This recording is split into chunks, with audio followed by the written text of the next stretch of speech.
Thank you, Ben. That was more beautiful than I imagined it could be. And thank you, Mercy Yere, for this beautiful rendition of Saudade.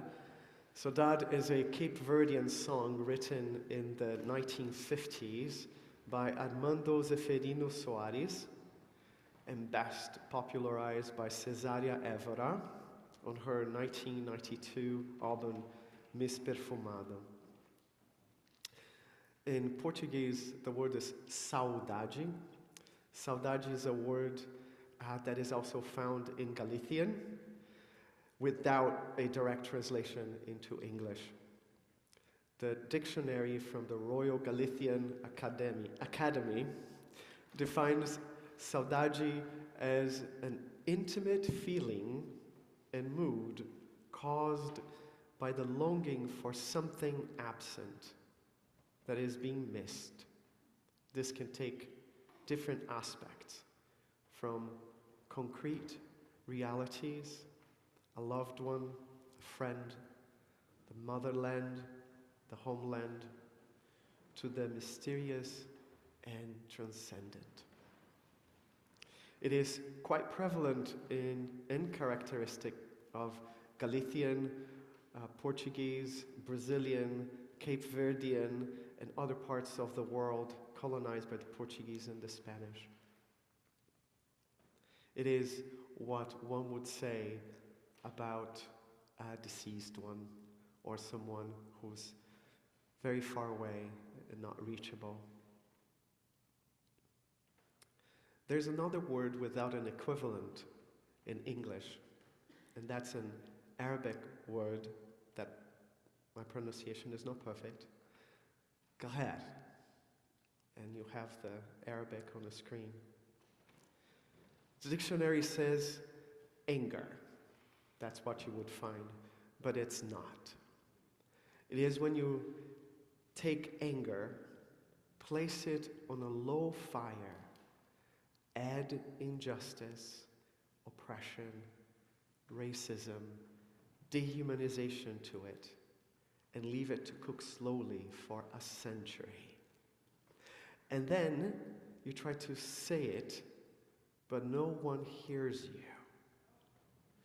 So it sits in your heart and settles in your cells, and it becomes your genetic imprint, and then moves through generations.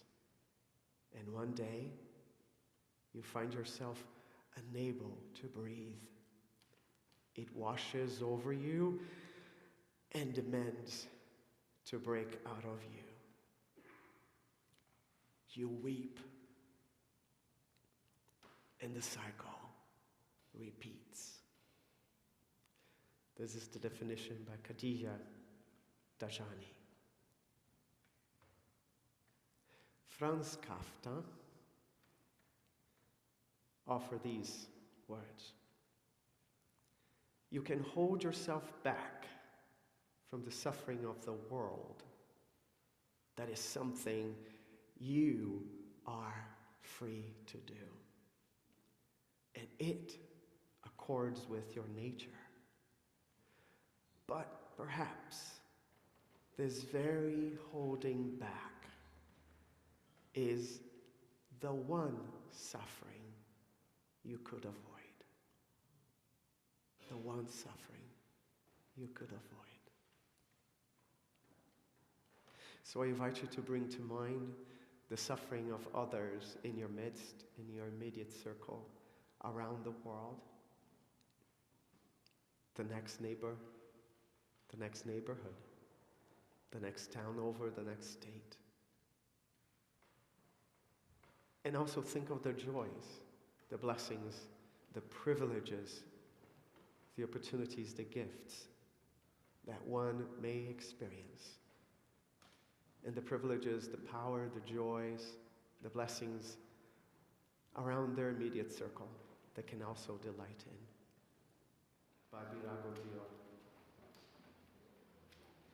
Those who are dead are not ever gone.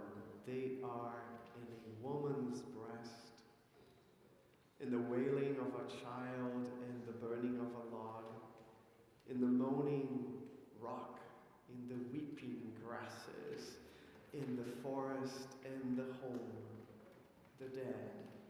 are not dead. Listen more often to things than to beings. Hear the voice of fire, hear the voice of water. Listen in the wind to the bush that is sobbing. This is the ancestors breathing. Each day they renew ancient bonds that hold fast, binding our lot to their law, to the will of the spirits stronger than we, to the spell of our dead who are not really dead, whose covenant binds us to life, whose authority binds to their will, the will of the spirits that stir in the bed of the river, on the banks of the river, the breathing of spirits who moan in rocks and weep in the grasses. Spirits inhabit the darkness that lightens, the darkness that darkens, the quivering tree, the murmuring wood, the water that runs and the water that sleeps. Spirits much stronger than we, the breathing of the dead who are not really dead, and the dead who are not really gone, of the dead now, no more in the earth.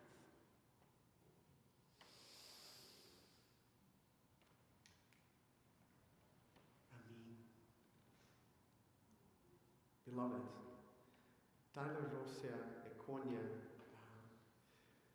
was tested with the flu this morning, and they couldn't be with us, but I believe they're on Zoom, so thank you, Tyler, for asking the seminal question, are we celebrating the dead this year?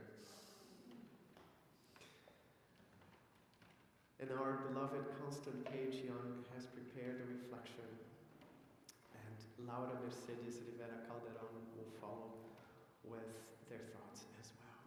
So let us receive their gifts.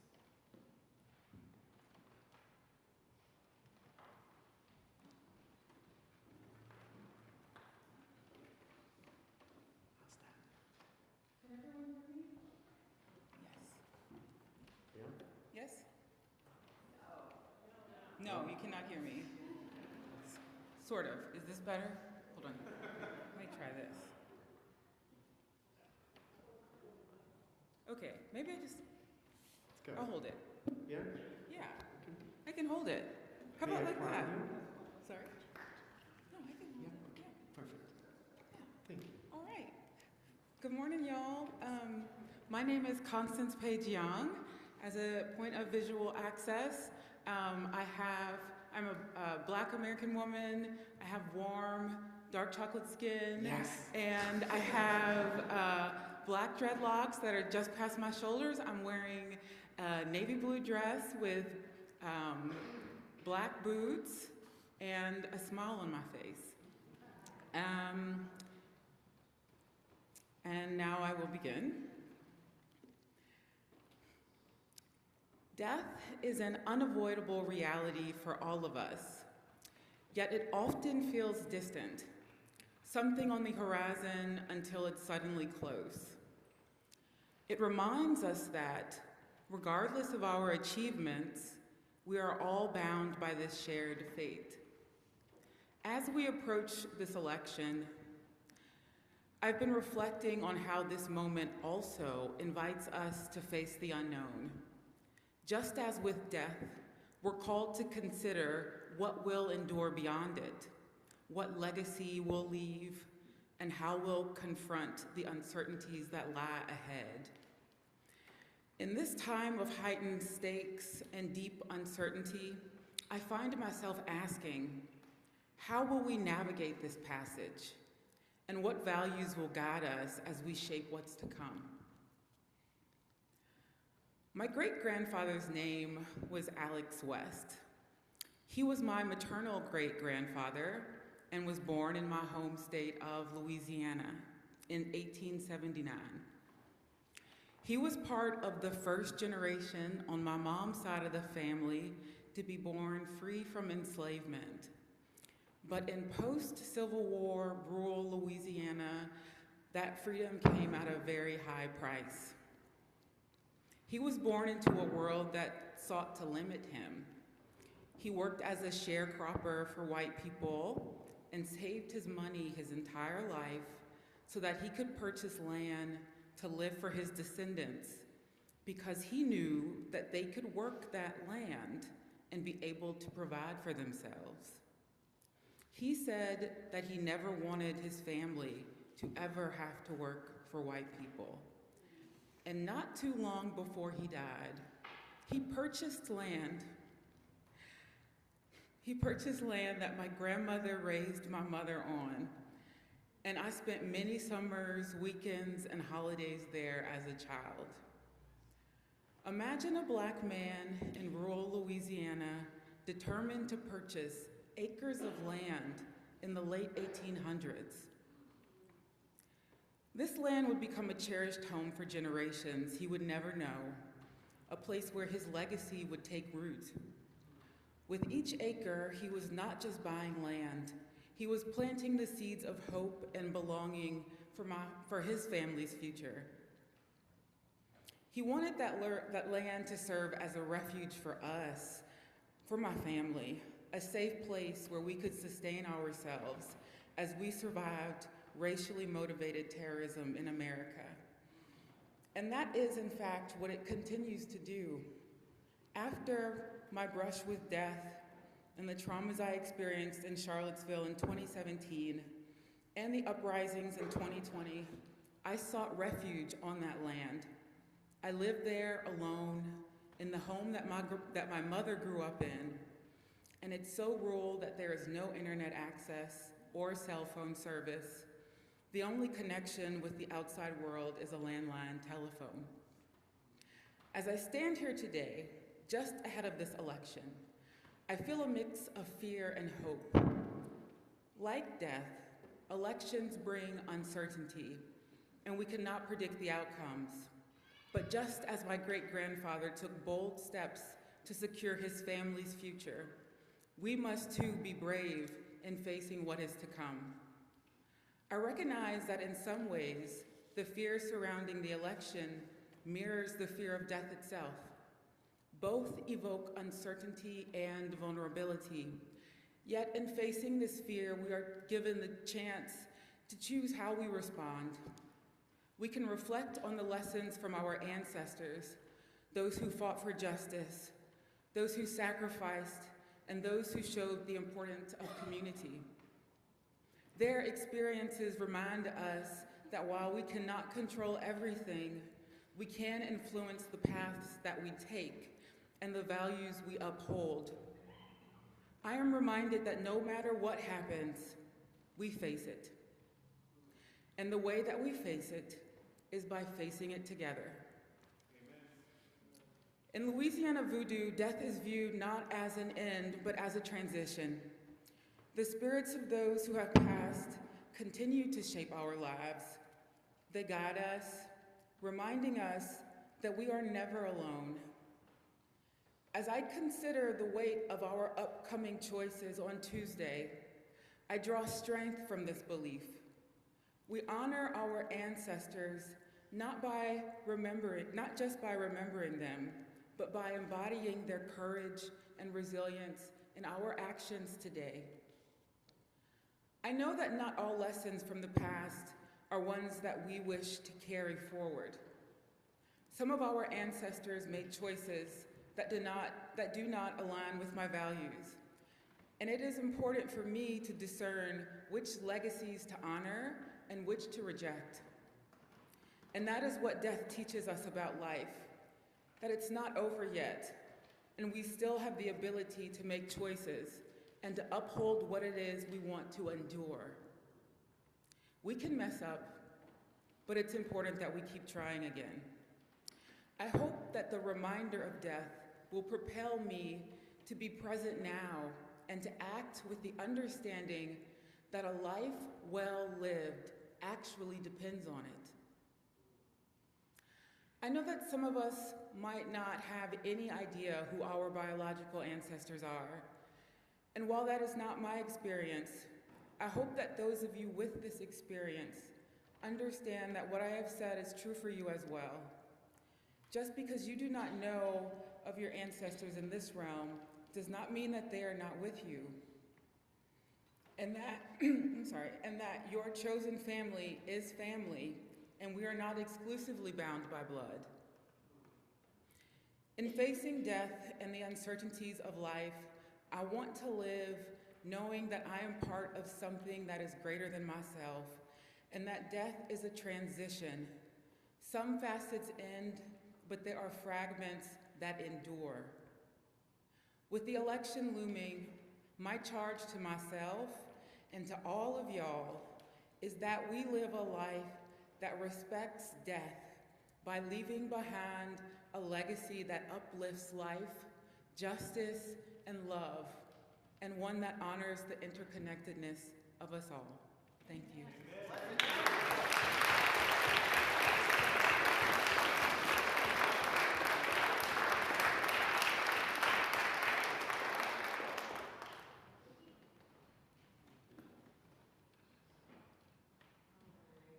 Let me figure out this mic. All right, good morning, everyone. Can everyone hear me? Is this a good volume? Beautiful. So, my name is Lauda. I go by she, her, and they, them pronouns. I'm a petite young woman with what I consider to be fair olive skin. I have a shaven head. I'm wearing a dusty terracotta sweater and a cotton black dress with floral print. I wrote a reflection about seasonal cycles. Oh, a little bit. Got it. All right, let's see if this distance is a little bit nicer.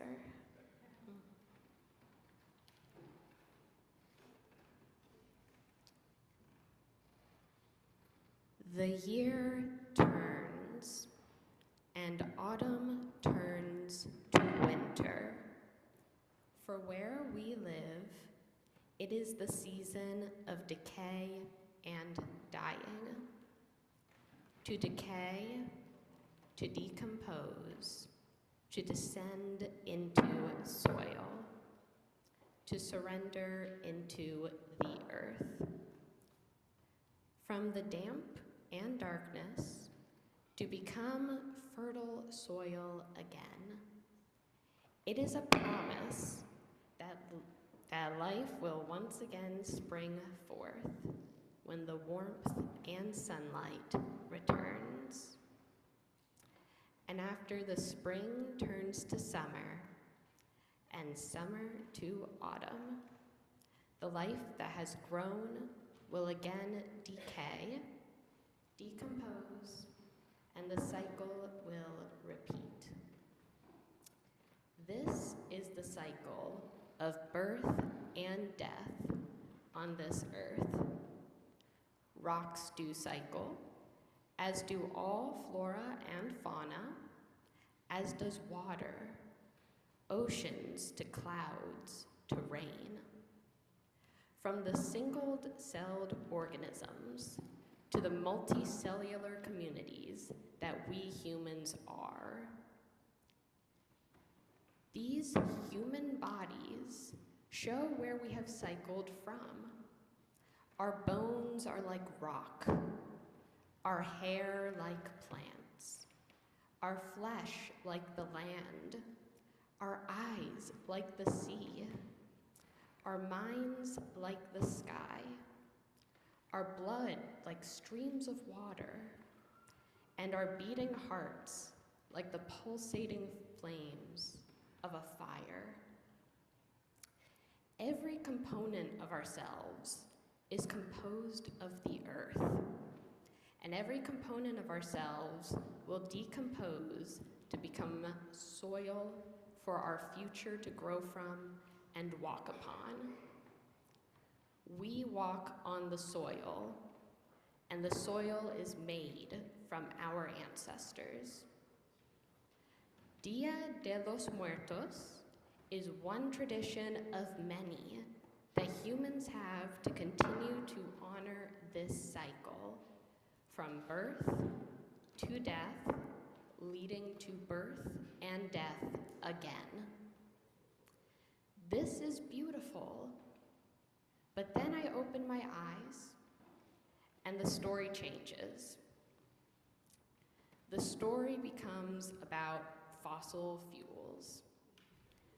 Millions of years of what remains of prehistoric organisms, the very remains of our oldest ancestors, become coal, oil, natural gas, petroleum, and the fossil fuel-based chemicals that become plastics.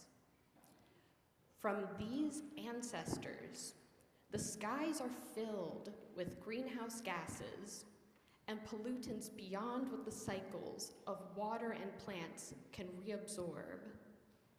The cycles of the seasons change, and the weather becomes extreme. From human-made pollution, everything is treated as single-use and disposable. Our bodies and our ancestors are treated as disposable by companies who value profit over people and planet. It is a broken cycle that goes from a circle to a line, from birth to death to stop. The year turns, and autumn turns to winter. It is the season of decay and dying. We walk on the soil, and the soil is made from our ancestors. Where do we go from here? I want to share with you where I go from here. I go through the Earth's cycles of birth and of death. I go through the cycle of hope. The cycle of hope flows through the states of being okay and not being okay. Environmental destruction is not okay. And I honor that this is not okay, and that I, as part of the cycles of this earth, I am not okay. I mourn what has been lost. I grieve. I fear. I cry. I surrender to gravity and fall to the soil. Then, from the soil, a seed with the promise of spring is growing. I cycle to a place where I can find a bit more energy to further educate myself about this destruction and to implement what restoration I can. In this case, my restoration is living as close to a zero-waste lifestyle as possible, mainly through refusing, reducing, reusing, repairing, recycling, and rotting. Rotting is to compost, to honor the sacred act of decomposition. Then I cycle from not being okay to being okay. I am okay in the dream space between wakefulness and falling asleep, as I drift safe and cocooned under my bed covers. I am okay when I hear the rustling of dried leaves, and when I see the leaves spiral and dance in the autumnal breeze. I am okay in the pause between the cyclical inhale and exhale of my breath. In this pause, there is stillness. And in this stillness, I am okay. And then I am not okay again. I am lost, depressed, panicked, lonely, grieved. But I honor not being okay. and it not being okay, I can still find that stillness between my inhale and exhale. And I know that this is enough. I can be present with it all. For this Dia de los Muertos, honor your cycles of birth and death, and be present with yourself through it all. Be present with yourself on this interconnected earth, home of our loved ones, alive and ancestor. Even if cycles are broken, balance and equilibrium are inevitable. Hope is ever present, and the darkest days will cycle again into warmth and light. Blessed be.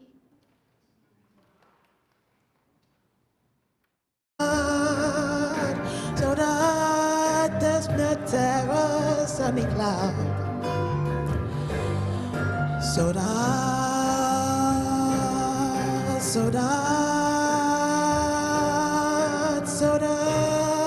there's no terrors on the cloud. Que mostra vez caminho longe, que mostra vez caminho longe, esse caminho passa ao tomé. Que mostra vez caminho longe, que mostra vez caminho longe. Hi, I'm Reverend Abby Tennis, and I use she, her pronouns.